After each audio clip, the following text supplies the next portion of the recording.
Ayan mga kababayan, sa video ito pag-uusapan natin itong naging update ni Auntie Claire regarding nga po dito sa kalagayan, tunay na kalagayan ni Bangag. Ayan mga kaibigan, marami po kasing kumakalat na balita mga kaibigan na nagurgur na po itong si Bangag.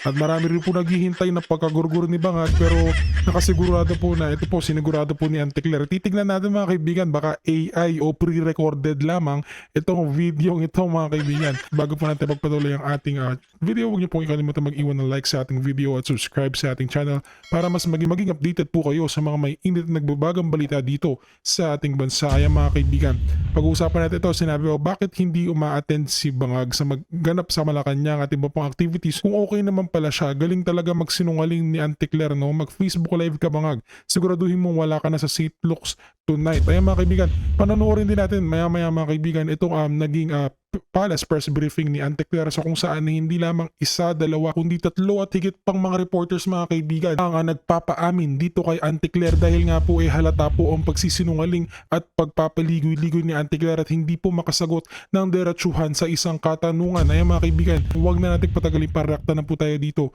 sa videong ito. Sir, anong name ng dog? Pangalan, ang gulo mo. ang pangalan nito si Oreo. Bakit Oreo, sir? Kasi nung tuta pa ito, bilog na bilog itong itim doon sa mata niya. So, nung nag-iisip yung mga anak ko kung ano yung gagawin pangalan, sinabi mo kang may Oreo siya sa mata niya, kaya Oreo ang naging pangalan. Hello, anyway, sir, nandito na ako. Gusto ko na rin po ang kamustahin. Kamusta na po kayo ngayon? Okay na. Ang giling ng mga doktor ko. Binigyan lang ako ng mga gamot. At saka patuloy pa rin yung aking antibiotics. Pero okay na ako. In fact, nakapag-EDC meeting na kami nung Lunes with most of the cabinet. So I'm back in pero medyo nagtatampo sa akin yung mga doktor ko. Kasi sinasabi nila, wag muna.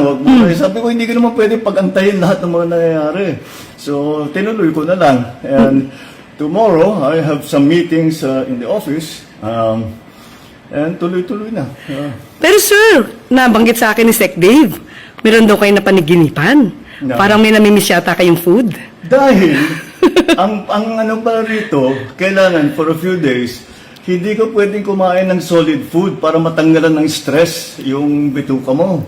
So, puro sabaw lang ako.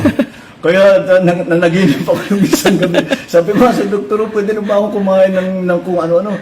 Kasi nanaginip ako, nakakain ako ng steak. Ito lang ang iniisip ko. Pero hindi pa pwede. Hindi pa, ngayon pwede na. Pwede ngayon na. Pwede na. Ayan. Good news na yan. Kumain ako ng hamburger. Well, anyway, sir, namimiss na kayo na ibang mga taga-media. Sabi nila, ba't hindi nakarating si Pangulo sa awards rights ng mga outstanding government workers? Oo nga. Hindi ako nakarating dahil meron pa akong gagawin. Pinapunta ako sa nagkonsulta na nandito yung mga doktor. Nagkonsulta sila para tignan na talagang maayos. Kasi nga nagrereklamo sila na dapat magpahinga ako. Sabi ko, hindi ako pwedeng magpahinga. Hindi ako kasama dyan sa mga pahinga. Wag mo sana. Maraming salamat sa lahat ng tao that have been concerned about my health at maraming nagpadala ng mga mensahe na gumaling ka na kagad. Sabi ko, at nagpapasalamat ako sa kanila. Thank you for your concern. But I said, I got the best the best possible medical care that you can have. And that's why I'm already back in harness. Kaya tuloy-tuloy. Tomorrow, gusto ko nang batiin yung PNP natin dahil bukas PNP anniversary the creation of the PNP, and I wanted to greet them all. In fact, I made a video of that earlier today. Sir, mapapagalitan nga po kayo ng doktor nyo kasi ang balita, yung EDC meeting, umabot yata ng halos 2 oras. Mga ganon. About 2 hours. A little more than 2 hours. After the EDC meeting, sir, ano yung maaari nating ibigay na magandang balita sa ating mga kababayan? Well, but ito yung usually ang EDC, this is the Economic Development Council, which is under the DepDev, Department of Development, DepDev. And pinag-uusapan dyan yung mga project na i-approve na malalaking project na i-approve. O paano kung kailangan palitan yung mga scope of the project, yung cost ng mga project, yun ang pinag-usapan namin, kaya napatagal. Pero usually ganyan talaga yan, 2 oras, kasi hindi pwedeng madaliin yan eh. You cannot rush that because importante masyado, and we're talking about some very important projects. And tinitingnan natin paano babayaran, paano saan na natin gagawin, etc., etc. And that's what we did. That's what we did last Monday. So, after that, sir... Today, kaninang umaga, na-swear-in ko na si General Natates at saka na-promote na siya sa 4-star General. Opo, congratulations, General Natates. Yes. Sir, after yung 2 hours, wala ba kayong naramdaman na masakit sa inyo? Ay, wala naman. Dahil wala na naman akong nararamdaman eh. Kaya naman pumayag na ako nang gumawa ng meeting. Dahil wala eh, kaya ko na naman eh. In fact, nung sinasabi, magpahinga ka, medyo na-bored ako nung weekend. Sinasabi ko, no, I have to do something. Sabi ko, so binasa ko na lang lahat ng brief ko. So, Ayun. medyo up to date na ngayon ako. Ayun na, sir. Wala talagang pahinga kahit na merong nararamdaman. Dapat nga magpapahinga ako, pero hindi pwede. Importante. Maraming ginagawa eh. Yon. Sir, nabalitaan niyo na po ba itong si Kong Sandro nag-inhibit sa usapin tungkol sa impeachment? Ano po, nag-usap na po ba kayo? Hindi. Ang katotohanan, hindi nabalitaan ko sa news din. Hindi niya sinasabi sa akin. Pero tama yung ginagawa niya. That's very proper. Dahil I am his father. And siyempre meron siyang bias for me. Kahit pilitin mo na walang bias, meron talaga siyang sana naman magkabayas siya, no? Dahil anak mo siya. Pero hindi, sir eh. Hindi eh. Hindi, pero tama yan. He should recuse himself. He should remove himself from the process so that the process can be seen to be fair and proper.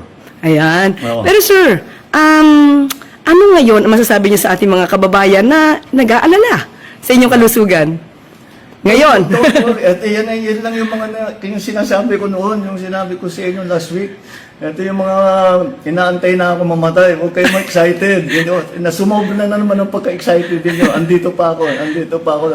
I'm running the government. We're doing everything that needs to be done. Walang patid ang trabaho ng gobyerno. Pero sir, marami pong suporta na nagmumula talaga sa ibang mga kababayan natin na pinagdarasal po ang maganda niyong kalusugan, ang maayos na kalusugan. Maraming salamat. Napakaganda naman malaman na napakarami na nag-aalala sa akin. Ayan. Right, thank you sa inyo lahat. Sir, alam niyo ba yung huling video na kinunan ko sa inyo? Akala ng iba, sa ganda yata ng pagkakagawa ko dito, using my cellphone, AI. Baka naman pwedeng magpa-selfie na lang ako, sir. Kaya ba, sir? Ayan ako. Hello po.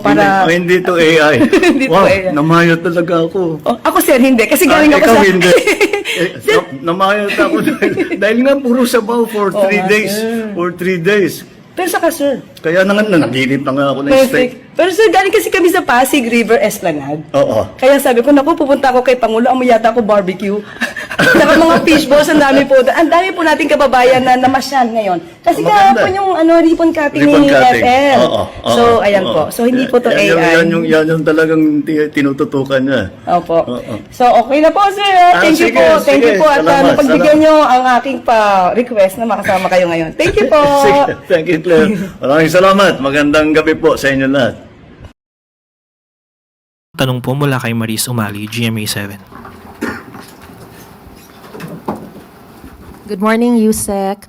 Ma'am, regarding the issue on the House Justice Panel's plan to invite President Bongbong Marcos as a respondent to the hearings on the impeachment complaint, how does the palace view this? Do you see this as something consistent with the Constitution and the established impeachment precedents? Tingnan po natin, tingnan po na ang trabaho po muna ng House of Representatives kung patungkol po sa sufficiency in form and substance na nasabing mga complaints or rather impeachment complaints at hintayin lamang po natin kung magkakaroon at magbibigay po sila ng invitation sa ating Pangulo.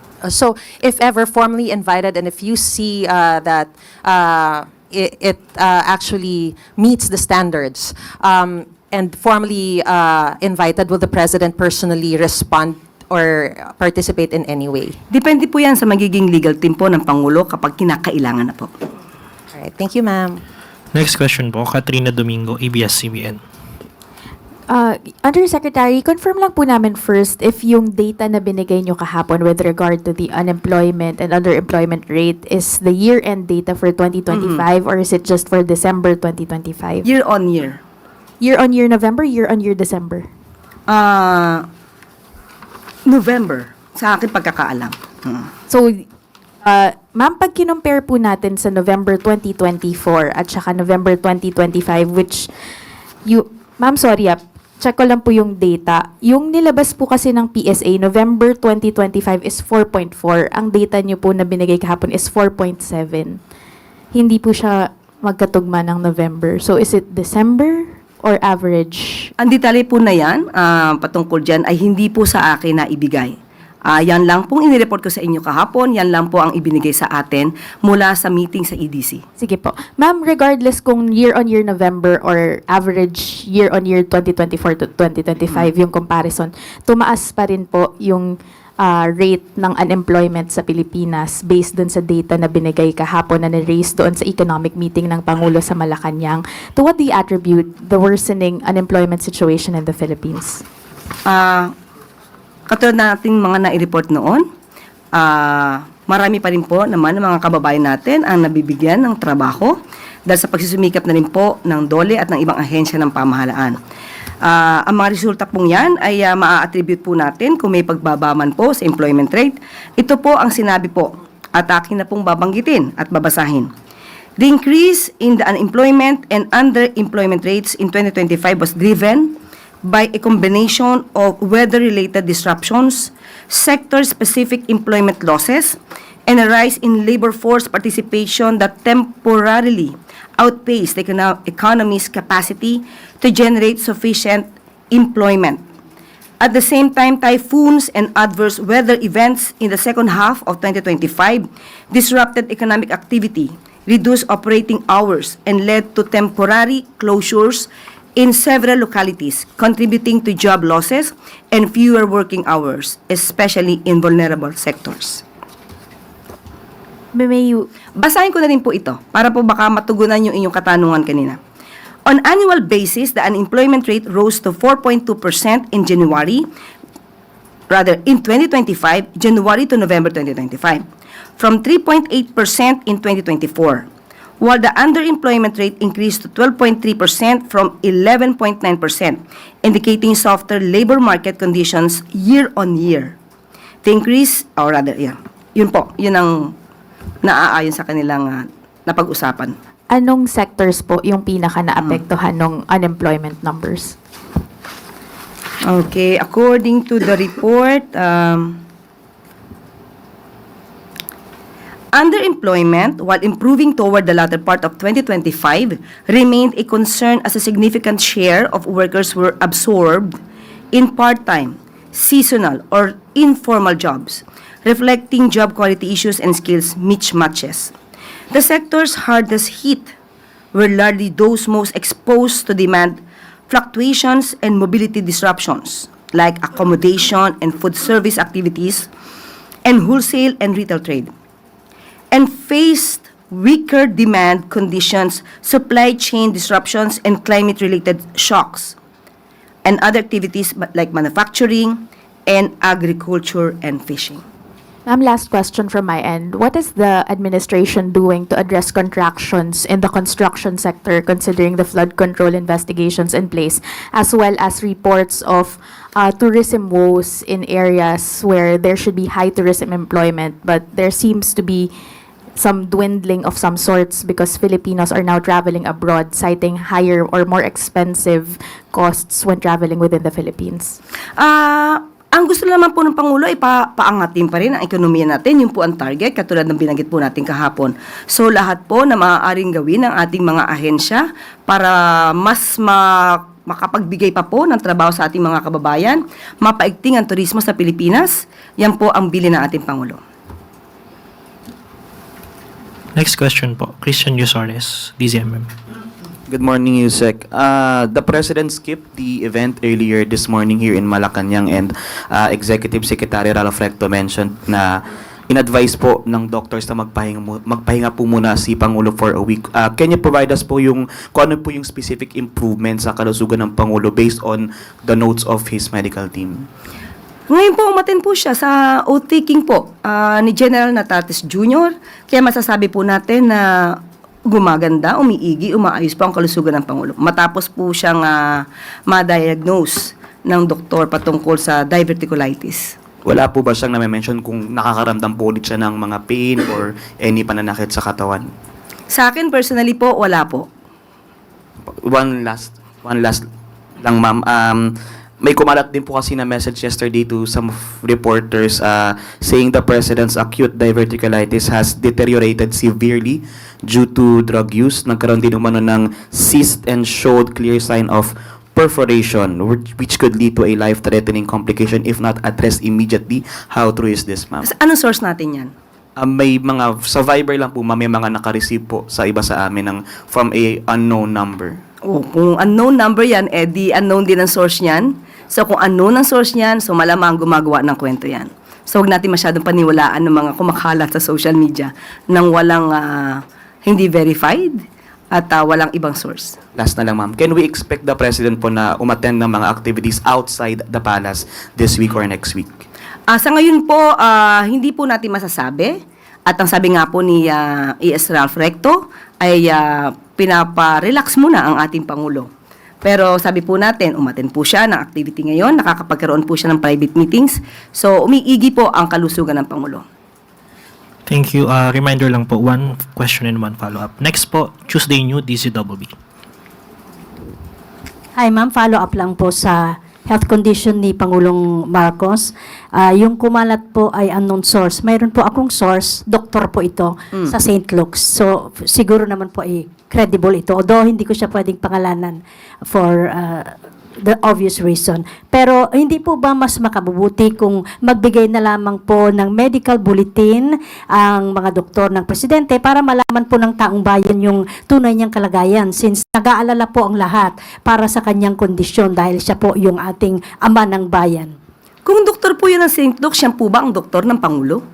Hindi po tayo maaaring magbigay ng amang opinyon kung hindi naman manggagaling mismo sa doktor ng Pangulo at hindi manggagaling sa Pangulo. Sinabi po ng Pangulo, hindi po life-threatening, nakaramdam po siya ng konting sakit, at yan naman po ay tinutugunan ng kanyang mga doktor. At ngayon po ay nakikita natin sa iba-ibang activities, katulad po ng oath-taking, sa harapan po mismo ni General Natates, makikita at naka-attend pa po siya ng EDC. Halos umabot po yata ito ng 2 oras. So, hindi po tayo makakatugon sa mga source na hindi natin nababang. Yung medical bulletin from the doctors themselves po, hindi ba pwede mas makabubuti kung sila na mismo ang magbigay ng medical bulletin? Sa ating pagkakaalam po, pagka naglabas ng medical bulletin, dapat si serious illness. Kung sinabi ng Pangulo na hindi ito life-threatening, so ba't kailanganin po sa ngayon ang medical treatment? Medical bulletin. Samantalang kami naman po ay nagpo-provide sa inyo kung anong ang kalagayan ng kalusugan ng Pangulo. Mas reliable po kasi pag doktor ang nagsalita, ma'am. Mas reliable po siguro mismo ang Pangulo nagsasabi kung ano po ang kanya nararamdaman. Pero hindi naman siya doktor, ma'am. So, Pero siya, katawan niya naman yun. okay. Next question po. Maricel Halili, TV5. Good morning. Ma'am, follow-up. Yesterday, you mentioned po na back to normal na yung activities ni PBBM, but it seems that he's still choosing which activities to attend. Una po, paano po pinipili ng Pangulo yung event na dadaluhan niya, and paano natin pagtutugmain yung back to normal? Nung mga nakaraan po kasi, nakita niyo naman po, magpupunta siya sa Antique, tapos susunod sa Negros Occidental. Isang araw lang po yun. Tapos susunod po, may meeting sa hapon. So yun po ang sinasabi ni E.S. Ralph, kailangan medyo hinay-hinay, pero hindi naman po talaga lahat. Hindi po mapapahinto ang Pangulo sa pagtatrabaho kung may kinakailangan po siya na gampanan ng mga private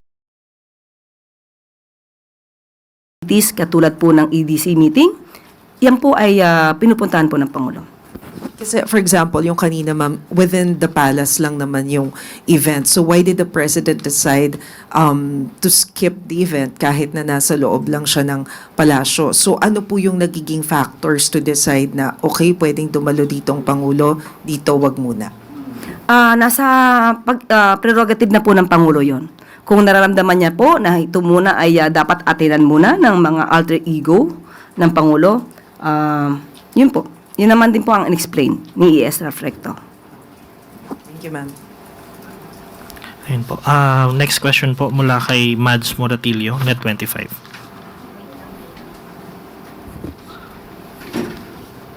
Hi, ma'am. Ma'am, kahapon nagkaroon ng meeting si Davao City Mayor Baste Duterte and Chinese Ambassador to the Philippines, Chin Kwan. Pwede pong mahingi yung reaksyon ng Malacanang given na may issue ngayon yung Chinese Embassy regarding sa issue ng West Philippine Sea na nagkaroon ng meeting yung anak ng former president. Ano pong reaksyon ng Malacanang dito? Thank you. Wala magiging reaksyon ang Pangulo at ang Palasyo kung ano man ang ginagawa ng mayor ng Davao City. May kasabihan nga na tayo, no? Buntat niya, hila niya. Kung ano pong ginagawa niya, consequence niya po.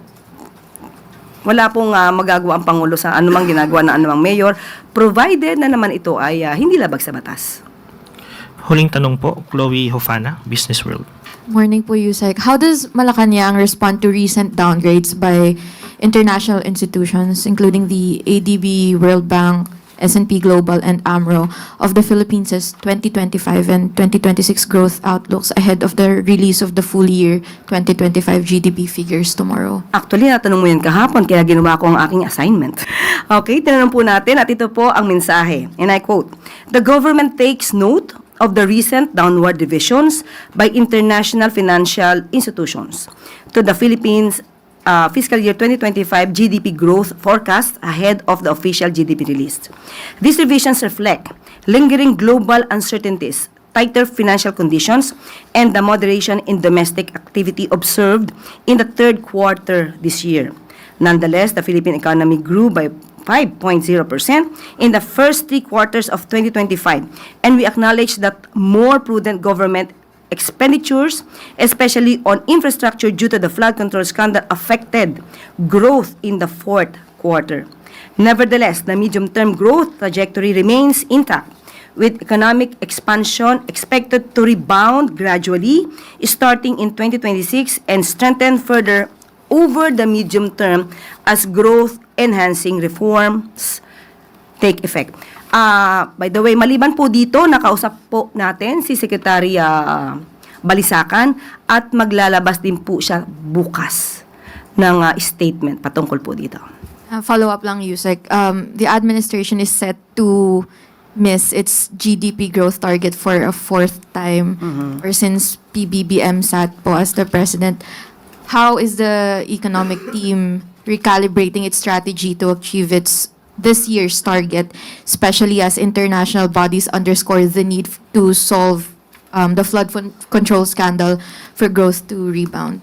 Well, sabi naman ng Pangulo, pagdadaanan po talaga to. Dahil pinili po niya na magkaroon ng pag-iimbestiga patungkol po sa mga anomalyang flood control projects. Yan naman din po ang naging factor. Isa sa mga factor na nakaapekto sa ating economic growth. At maliban po dyan, sunod-sunod ang paglindol, sunod-sunod ang pagbaha at pag-ulan, or rather bagyo.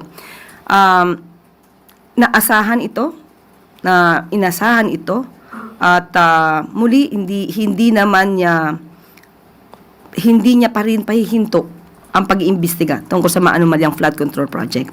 Pero inutos po niya na mas pagandahin pa po ang ating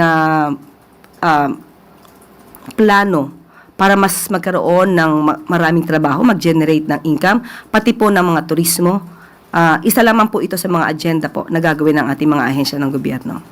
Sorry, last na po, Yusek. So nakita na po ni Pangulo ang full year GDP report for tomorrow? For 2025, yan po ang re-report bukas ni Secretary RC. So nakita niya na? Opo. Okay. Thank you, Yusek. May huling tanong po mula kay Sam Medinilla. Ma'am, itanong lang rin namin kung may naging reaction po ba si President doon sa yung nakita niya yung report regarding sa GDP? Ito po, aking babasahin. Yan din po ang tinanong nyo kahapon. Slowdown in growth last year and lower projected growth this year are the result of lingering geopolitical tensions and the impact of the flood control issue on disbursement and investment. Once the reforms on budgeting and disbursements and project monitoring initiated last year take ground, and with recent investor-friendly reforms and sound macroeconomic fundamentals, we could expect better GDP growth in the coming periods. Pero ang detalye po nito muli ipapalabas po bukas po ni Secretary R.C. Balisacan. Pero yung position po ni Pangulo, was he satisfied with the explanation from the economic team? Or meron po ba siyang parang binigay na instruction for the economic team to improve its parang mga programs para ma-improve pa po yung GDP? Ito po ang sagot naman, Secretary Go. Gusto ng Pangulo ay dumami ang investments para magkaroon ng maraming quality jobs and higher employment to reduce poverty. Inflation is well controlled at pinapaalala ng Pangulo na bantayan ng gobyerno para po it will remain low. Yan po ay ayon po kay Secretary Frederick Go. Pero yun nga po, muli nating uulitin. At dahil nga dito sa maraming naging ingay na dala ng pag-iimbestiga ng maanumalyang flood control project, talaga po nakaapekto sa ekonomiya. Pero wala pong magagawa kung hindi talaga pong linisin ang ating bansa mula sa korupsyon at kailangan magpaimbestiga para mapanagot ang mga sangkot. Dahil kung hindi ngayon, kailan? Kung hindi ang Pangulong Marcos Jr., sino? Yun na po ang huling tanong. Back to you, Secretary. Maraming salamat. Karagdagang 47 vendor kiosk sa Pasig River Esplanade sa Intramuros binuksan kagabi. Bilang suporta sa mga maliliit na negosyante sa bansa, pinangunahan ni First Lady Liza Marcos nitong Martes ng gabi ang pagbubukas ng panibagong 47 vendor kiosk at 18 chambers na may 22 local businesses sa kahabaan ng Pasig River Esplanade.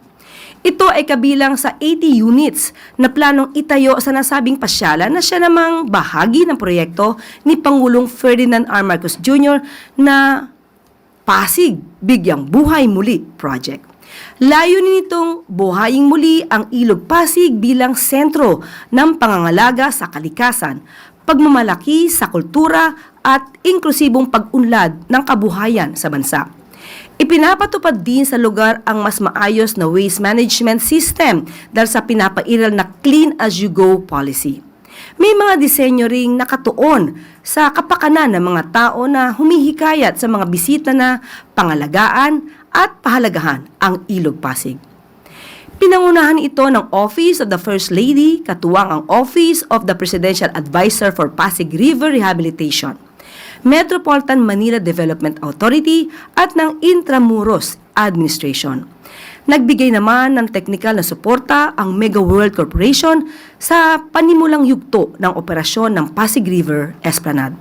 Bukas, araw-araw, ang Pasig River Esplanade habang ang mga maliliit na negosyante ay nagbubukas muli alas 4 ng hapon hanggang alas 12 ng hating gabi.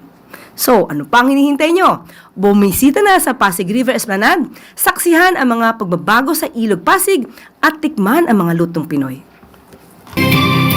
Pasig Bigyang Buhay Muli! Asian Tourism Forum, nakatakdang ganapin ngayong araw sa Cebu. Pangungunahan ng Department of Tourism sa pamumuno ni Secretary Maria Cristina Frasco ang pagbubukas ng seremonya sa Mactan Shrine, Lapu-Lapu City. Panibagong investments at mas masiglang turismo at ekonomiya ang inaasahang matatamasa ng Pilipinas sa nasabing forum. Layunin din ng forum na palakasin ang turismo ng bansa sa pamamagitan ng paghihikayat sa foreign investors at foreign visitors at sa pag-promote ng local tourist destinations sa international stage. Alinsunod ito sa direktiba ni Pangulong Ferdinand R. Marcos Jr. na ipamalas sa buong mundo ang mainit na pagtanggap ng mga Pilipino at ipagmalaki ang natatanging ganda ng Pilipinas. Ang nasabing kaganapan ay bahagi ng ating pagiging host country sa ASEAN 2026 kung saan magpupulong ang mga member countries upang paunlarin ang multilateral relations, peace and prosperity at people empowerment sa rehiyon. Magkakaroon naman ng ASEAN Tourism Conference, Tourism Meeting, Tourism Standard Awards at Travel Exchange sa nasabing forum. Layunin din ng aktibidad na ito na talakayin ang mga usapin sa turismo ng member countries, kilalanin ang kahangahangang tourism facilities, services and destinations at isulong ang mas matatag na partnership sa pagitan ng ASEAN countries para palaguin ang turismo sa rehiyon.